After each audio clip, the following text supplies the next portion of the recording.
Last time we were here, we made our winter landscape. We painted our skies with different blues and purples, and we left some space at the bottom that's white. That's going to be our snow.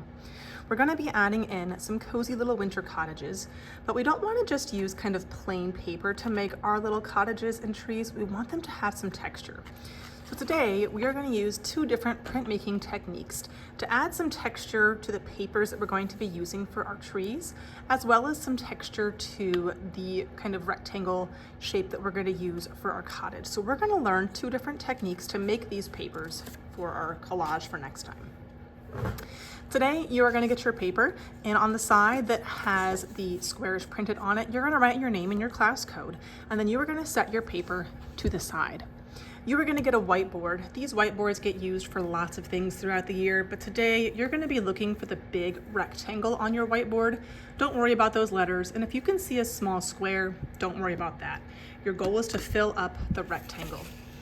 You and your neighbor are going to use our bingo daubers. You're going to get a light green and a darker green, and it does not matter which one you use because you're going to do about half of your board with one color, and then you and your neighbor will switch. So I'm going to begin with my light green. I need my color to be nice and juicy. So if I start kind of coloring and it looks kind of light, I'm just going to push down a little bit harder to get some juicy color. And you're going to color just like that. Some kind of very small, kind of scratchy marks spaced out all inside of that big rectangle. When you feel like you've got a lot of one color, then you're just going to close up the top, hand it to your neighbor, and you guys will switch. And I'm going to come back with my darker green now, and I'm just going to go back and throw a little bit of darker green, kind of scratchy little marks into my remaining white spaces. I do not need to get every single last space, but I do want a good amount of both. When I feel like it looks pretty filled up, then comes the fun and the magical part. I know a lot of kids get so excited and they're ready just to put their paper down, but if you do that, it won't work very well. You need a very special magical ingredient. You need to be patient and ask for some water. I will come by and I will spray your whiteboard with a little bit of water, and then you will take your paper, and you want to be able to see your name. That should be facing you, and you're going to lay your paper down so you can make a print or a copy of what is on your board. Once it's setting down, you're going to pretend like you're typing on your computer, and you're going to type all over that little paper. Make sure you type along your edges all the way to your corners, and you're going to type all over the place. You might see some squirting out. You might accidentally get some on your finger and get some on the back, and that's okay. When you think you have typed and kind of pressed everywhere, then comes the really fun part. It is the reveal. So you'll pick up a corner and you will pull back your paper to reveal this really cool texture that we're going to be using to make our trees for next time. As soon as you are done with this today, you're just going to set your paper kind of above your workspace as far as you can. And you're going to have a wipe or a paper towel at your table, and you're just going to do your best to kind of just swipe and wipe all the extra color off of your board. And then you'll be ready to come back up to learn about the next printmaking technique we're going to use to make the texture on our cottages. So once you finish cleaning your board, you'll throw away your paper towel or wipe, and then you'll bring your board up to the front and sit back down so you can hear the next set of directions. The next printmaking technique we're going to use today is like stamping, and we're going to use that to create a texture for our cottage.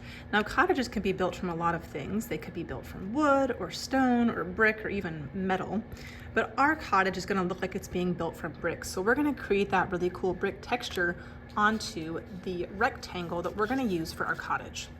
So you're going to get a messy mat. You're also going to get a new piece of paper. Your name and class code should be on one side. That's the back. So I'm going to flip that over so I can work on creating my brick texture at the top. You and your neighbor are going to get a plate with paint, and you're going to notice that the paint's kind of all mixed up. You want it to stay like this. Some kids take their sponges and they swirl it around and they end up just making one new color. You don't want to do that. You want lots of different colors in every brick. So you're going to take your sponge, and it's probably going to already be sitting in your paint, and you're just going to kind of dab, kind of jump. So I'm not mixing, I'm kind of jumping in the paint. If I look at the bottom, I can see I've got lots of paint ready to go. The very first one I'm going to put in the very top corner. I'm going to set it down. It's going to stand up all by itself. Then you're going to take your fingers and you are going to press it down to make sure all that paint gets smushed from your sponge onto your paper, and then you will lift it up. Now some kids say, Miss Aram, there's some spots that aren't showing paint, and that's okay. That's actually how real brick texture looks. So that one looks good. My next one, I don't want it to be right next to it. I want to leave a little bit of a space. That's where the mortar goes. So I'm going to put it down, use 2 fingers, and press. I'm going to keep on lining my bricks up all the way across the top of my paper. If I feel like it's not really showing up, then I might need to jump just a little bit back into the plate to get a little bit more paint on there. And I will keep on doing that until I finish my first row of bricks. Now the next row can be a little bit tricky. If you look at real bricks, they don't just go one under the other, they're kind of staggered. So instead of lining this one up right under this one, I'm gonna make it so it's kind of going under the 2 bricks above it. So I'll make sure I've got my paint. I'm going to kind of line it up right underneath the other 2 bricks, and I'll give it a push with my fingers. And then I'm gonna keep on moving across, leaving that little space in between my bricks, set it down and push. Move it, set it down and push. Now if you look, I've kind of got these empty spaces. You can do a half brick. So you would just take your sponge and put it on your paper, and it's gonna be sitting a little bit on your messy mat, and that's what the messy mat is there for. So I'm just gonna push that down to kind of get that half brick, and there might be a very teeny tiny brick over here. And that looks pretty good. I'm gonna keep on moving all the way down, kind of row by row, until I finish all of my bricks. So again, I don't want this one right under here. It's gonna kind of be more like my very first row, and start right at the edge, push and move, and push and move all the way across.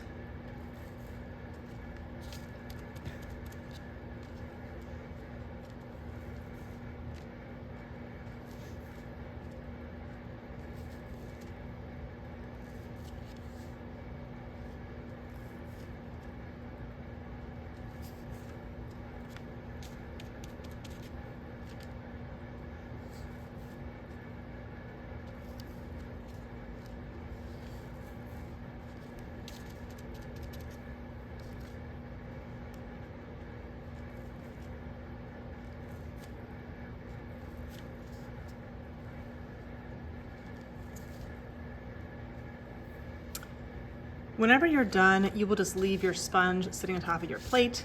This paper will kind of just stay on your messy mat. You'll just push your things up and wipe up your space, and then you have created 2 really neat textures today. One will be for your cottage, the other we will use for your trees, and next time we'll talk all about shapes and how to use different shapes to create our collages.